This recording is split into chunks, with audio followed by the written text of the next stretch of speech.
आइए सबसे पहले इस सप्ताह के प्रमुख दिवस देख लेते हैं। 27 अप्रैल को विश्व डिजाइन दिवस मनाया गया। 28 अप्रैल को कार्यस्थल पर सुरक्षा और स्वास्थ्य के लिए विश्व दिवस मनाया गया। 29 अप्रैल को अंतर्राष्ट्रीय नृत्य दिवस मनाया गया। 1 मई को अंतर्राष्ट्रीय श्रमिक दिवस या मई दिवस, महाराष्ट्र दिवस एवं गुजरात दिवस मनाए गए। 3 मई को विश्व प्रेस स्वतंत्रता दिवस मनाया गया। वहीं इस सप्ताह के अति महत्वपूर्ण करंट अफेयर्स की बात करें तो वनस्पति विज्ञानी एन अलीम यूसुफ को world wide fund for nature द्वारा प्रतिष्ठित सम्मान प्रदान किया गया। पर्यावरण, वन और जलवायु परिवर्तन मंत्रालय और राष्ट्रीय जैव विविधता प्राधिकरण ने एक महत्वपूर्ण 5 वर्षीय जैव विविधता परियोजना शुरू की है। स्काईरूट एयरोस्पेस के विक्रम एक रॉकेट को हैदराबाद से श्रीहरिकोटा स्थित सतीश धवन अंतरिक्ष केंद्र के लिए रवाना किया गया है। रक्षा अनुसंधान और विकास संगठन ने महाराष्ट्र के अहिल्यानगर में 2 उन्नत बख्तरबंद प्लेटफार्मों का अनावरण किया है। विश्व मलेरिया दिवस 2026 के अवसर पर विश्व स्वास्थ्य संगठन ने शिशुओं के लिए विशेष रूप से तैयार की गई पहली मलेरिया दवा को मंजूरी दी है। फ्रांस के राष्ट्रपति इमैनुएल मैक्रोन ने घोषणा की है कि वे 2027 में अपना दूसरा कार्यकाल पूरा होने के बाद राजनीति से संन्यास ले लेंगे। दिल्ली मेट्रो रेल कॉरपोरेशन ने श्री संजय जमुआर को दिल्ली मेट्रो इंटरनेशनल लिमिटेड का पहला मुख्य कार्यकारी अधिकारी नियुक्त किया है। आंध्र प्रदेश सरकार ने मुख्यमंत्री एन चंद्रबाबू नायडू के नेतृत्व में 13,000 करोड़ रुपए के निवेश के साथ राज्य के पहले मशरूम मिशन की शुरुआत की है। भारत ने ISSF जूनियर विश्व कप 2026 में शानदार प्रदर्शन करते हुए कुल 16 पदक जीते और पदक तालिका में शीर्ष स्थान हासिल किया। भारत के सर्वोच्च न्यायालय ने घोषणा की कि राष्ट्रीय राजमार्गों पर सुरक्षित यात्रा संविधान के अनुच्छेद 21 के तहत जीवन के मौलिक अधिकार का हिस्सा है। श्री दिलीप कुमार ने 27 अप्रैल 2026 को steel authority of India limited के मुख्य सतर्कता अधिकारी का पदभार संभाल लिया है। भारतीय क्रिकेट के बल्लेबाज विराट कोहली IPL में 9,000 रन बनाने वाले पहले खिलाड़ी बन गए हैं। Fintech company one MobiKwik systems को भारतीय रिजर्व बैंक से गैर बैंकिंग वित्तीय कंपनी लाइसेंस प्राप्त हो गया है। वैश्विक भुगतान कंपनी वीजा इंक ने सुरेश सेठी को भारत और दक्षिण एशिया के लिए अपना नया ग्रुप कंट्री मैनेजर नियुक्त किया है। भारतीय रेलवे खानपान एवं पर्यटन निगम ने Bharat Bhutan mistake mountain tour launch किया है। सुरज्योत्सना राष्ट्रीय संगीत पुरस्कार समारोह 17 अप्रैल 2026 को नई दिल्ली में आयोजित किया गया। Symbiosis skills and professional university ने लैंगिक समावेश और कौशल विकास पर एशिया की पहली यूनेस्को चेयर की स्थापना की है।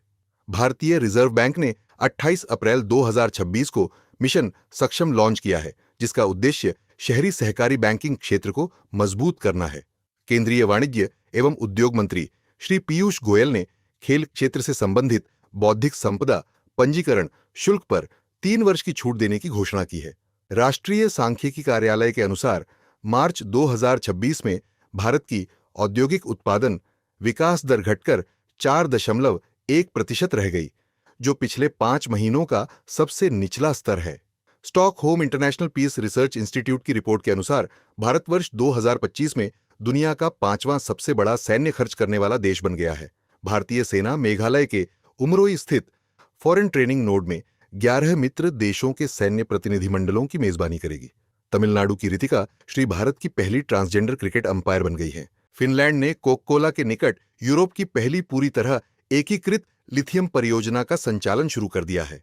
पंजाब FC ने AIFF एलीट यूथ लीग 2025 से 26 का खिताब सफलतापूर्वक बरकरार रखा है।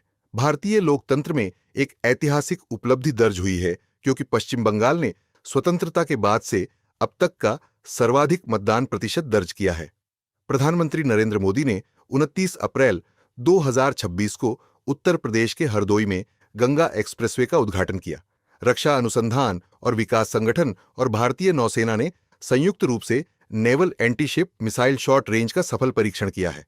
पंचायती राज मंत्रालय ने राष्ट्रीय पंचायती राज दिवस पर पंचायत एडवांसमेंट इंडेक्स 2.0 रिपोर्ट जारी की है। भारत और श्रीलंका ने 21 से 28 अप्रैल तक कोलंबो में द्विपक्षीय डाइविंग अभ्यास INSL एंड डाइवेक्स 2026 का चौथा संस्करण सफलतापूर्वक आयोजित किया। भारतीय रिजर्व बैंक ने आपदा प्रभावित क्षेत्रों के लिए ऋण पुनर्गठन हेतु संशोधित दिशा निर्देश जारी किए हैं, जो 1 जुलाई 2026 से प्रभावी होंगे। कर्मचारी भविष्य निधि संगठन एक नया डिजिटल प्लेटफॉर्म ई प्राप्ति लॉन्च करने जा रहा है। भारतीय प्रतिभूति और विनिमय बोर्ड ने past risk and return verification agency को क्रियान्वित कर दिया है। बेंगलुरु पुलिस ने नम्मा 112 आपातकालीन हेल्पलाइन में एआई संचालित बहुभाषी सुविधा लॉन्च की। भारत सरकार ने आधिकारिक रूप से घोषणा की है कि कैलाश मानसरोवर यात्रा 2026 जून से अगस्त के बीच आयोजित की जाएगी। भारत की bad bank national asset reconstruction company limited ने वित्त वर्ष 2025 से 26 में 4,364 करोड़ रुपए की वसूली की है, जो इसकी कुल वसूली का लगभग 70% है। भारतीय वैज्ञानिक परवीन शेख को व्हिटली फंड फॉर नेचर द्वारा प्रतिष्ठित 2026 व्हिटली अवार्ड से सम्मानित किया गया है। मुंबई फाल्कन्स रेसिंग लिमिटेड ने श्रेयस अय्यर को भारत में अपने F1 कार्यक्रम का आधिकारिक ब्रांड एम्बेसडर नियुक्त किया है। कर्नाटक सरकार ने गिग कर्मचारियों के लिए भारत की पहली डिजिटल शिकायत निवारण प्रणाली शुरू की है।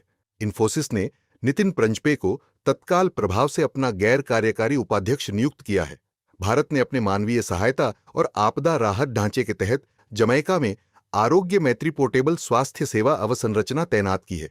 श्री विश्वजीत सहाय ने 1 मई 2026 को रक्षा मंत्रालय में सचिव का पदभार संभाल लिया है। श्री अनुग्रह नारायण दास ने महानियंत्रक रक्षा लेखा का पदभार संभाल लिया है। सूचना एवं प्रसारण मंत्रालय ने प्रसिद्ध फिल्मकार आशुतोष गोवारिकर को 57वें भारतीय अंतर्राष्ट्रीय फिल्म महोत्सव का फेस्टिवल डायरेक्टर नियुक्त किया है। भारतीय रिजर्व बैंक ने घोषणा की है कि 3 साल पहले वापस लिए गए 2,000 रुपये के नोटों में से 98.47% बैंकिंग प्रणाली में वापस आ चुके हैं।